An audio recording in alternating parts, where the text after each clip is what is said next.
Okay, welcome back to the channel, guys. We're in the Nettlebridge Valley area. We're going to be looking at Old Rock Colliery,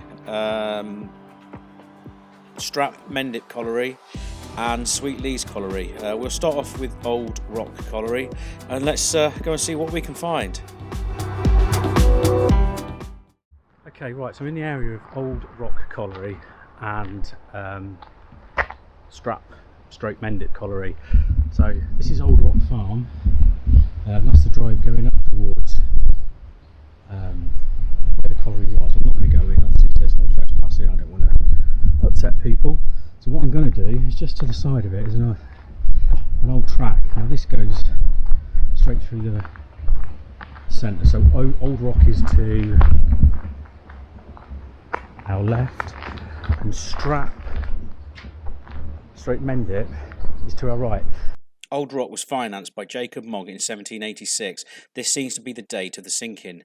The pit was leased by Mogg, Henry Hipsley Cox and another man. Cox took a lease of the colliery and the manor of Stratton on the 10th of October 1791, one of the conditions being that he drove a drainage level called the Benter level. This enabled the colliery to be worked properly. There is confusion to the number of shafts, and the colliery closed in 1863, but may have reopened under a different name.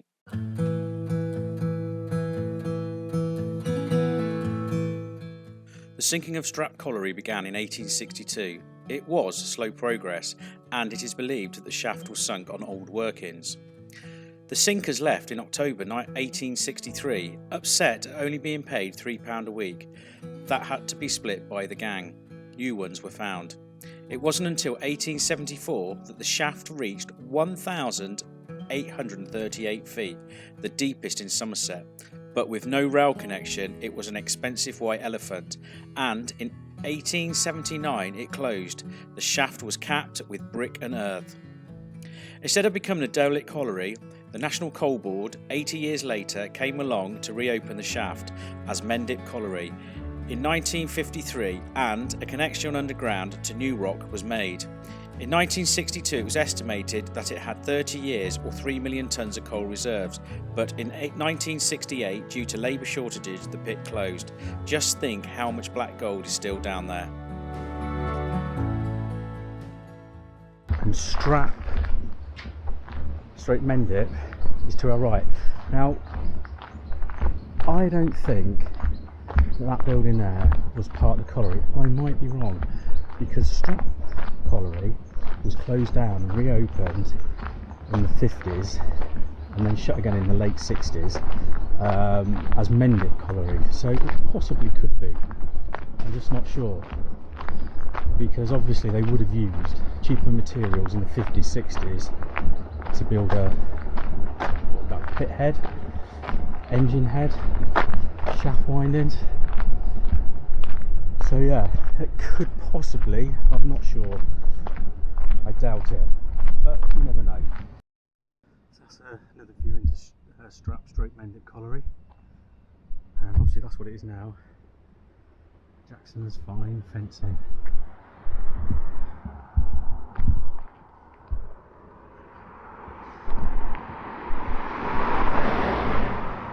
This is Mendip View House. Now I'm wondering if that was anything to do with the colliery. Offices, something like that.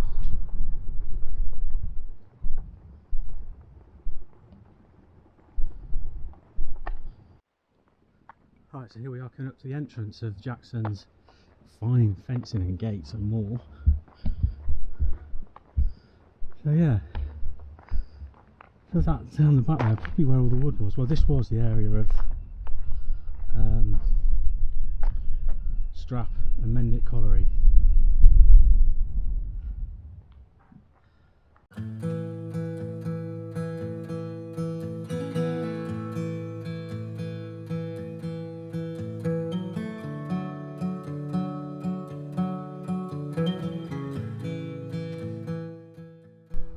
Yeah, this field here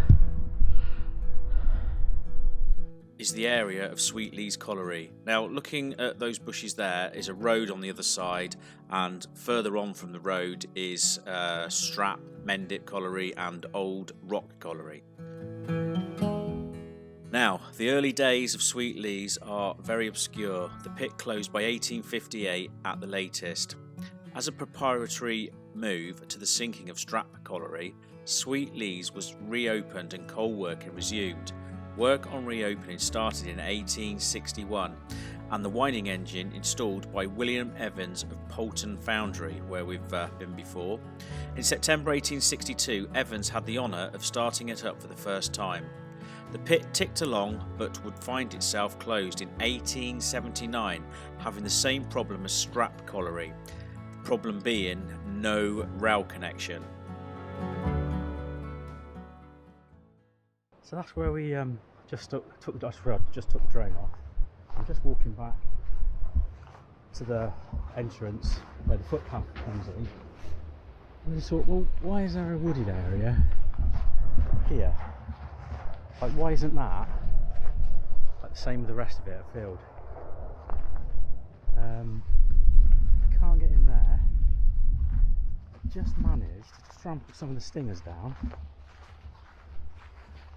And look at that. See it yet?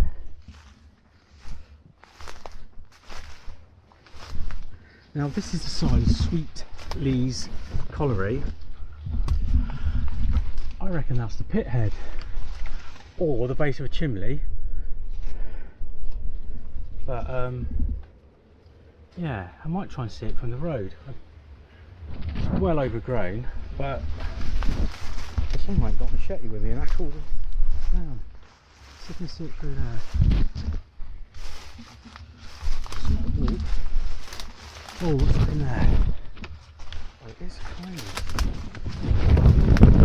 Description. Yeah. Building, the wall goes off there. Yeah, it's a bit overgrown, I can't really show you it very well. But that could have been a building. See it through there. The Sweetleaze Colliery. Let's try and see if I can get around this side. It looks more like a building actually than a.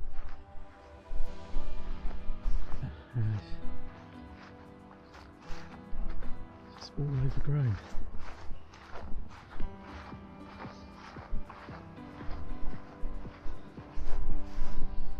Okay, thanks for watching. Don't forget to like and subscribe. Now, the next video is going to be a bit different. We're going to go to Mendip Quarry. Now, they used the exchange siding of Old Colliery. So that's where we're going to have a look at that. So that'll be the next video. So yeah, take care and go explore.